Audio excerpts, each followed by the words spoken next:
ನಮ್ಮ ಕ್ಷೇತ್ರದ ಯಲಹಂಕ ವಿಧಾನಸಭಾ ಕ್ಷೇತ್ರದ ಪ್ರಧಾನ ಕಾರ್ಯದರ್ಶಿಯಾದ ನಮ್ಮ ಮಂಜುನಾಥ್ ಎಂ ರವರದ ಹುಟ್ಟುಹಬ್ಬ ಈ ದಿನ. ಅವ್ರಿಗೆ ತುಂಬ ಒಂದು ಸಂಘಟನೆಯ ಚಿತ್ರಕಾರರು ಅಂತಲೇ ಹೇಳ್ಬೋದು. ನಮ್ಮ ಅಷ್ಟು ಆ್ಯಕ್ಟಿವ್ ಪರ್ಸನ್ ಅಂತ ಹೇಳ್ಬೋದು. ಸೊ ಅವ್ರದ್ದು ಹುಟ್ಟುಹಬ್ಬ ಇದೆ.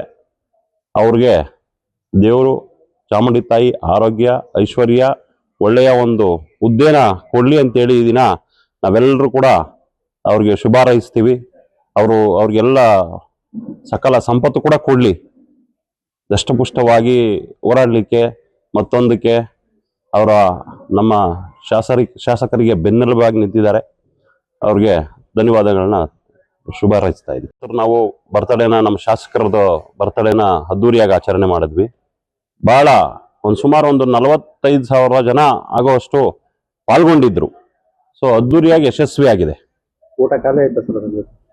ಅಕ್ಷಯ್ ಊಟ ಕಡೆಗೆ ಪೂರ್ತಿಯಾಗಿ ಪರಿಪೂರ್ಣವಾಗಿ ಖಾಲಿಯಾಗಿ ಮತ್ತೆ ತಿರ್ಗಾನು ಕೂಡ ನಾವು ಮಾಡಿ ಬರೋವಂಥವ್ರಿಗೆ ಎಲ್ಲರಿಗೂ ಕೂಡ ಯಾರಿಗೂ ಅದೇ ಬರೀ ಕೈಯಲ್ಲಿ ಕಳಿಸ್ಬಾರ್ದು ಅನ್ನೋ ಒಂದು ದೃಷ್ಟಿಯಿಂದನೂ ಕೂಡ ಮತ್ತೊಂದು ಸಾರಿನೂ ಮಾಡಿ ನಾವು ಬಡಿಸಿದ್ದೀವಿ. 100% ಮುಂದಿನ ಸಾರಿ ನಮ್ಮ BJP ಸರ್ಕಾರ ಬರುತ್ತೆ, ಅವರು ಒಳ್ಳೆಯ ಮಂತ್ರಿ ಮಂಡಲದಲ್ಲಿ ಮಂತ್ರಿ ಆಗೇ ಆಗ್ತಾರೆ ಅನ್ನೋ ಒಂದು ವಿಶ್ವಾಸ ನಮಗಿದೆ.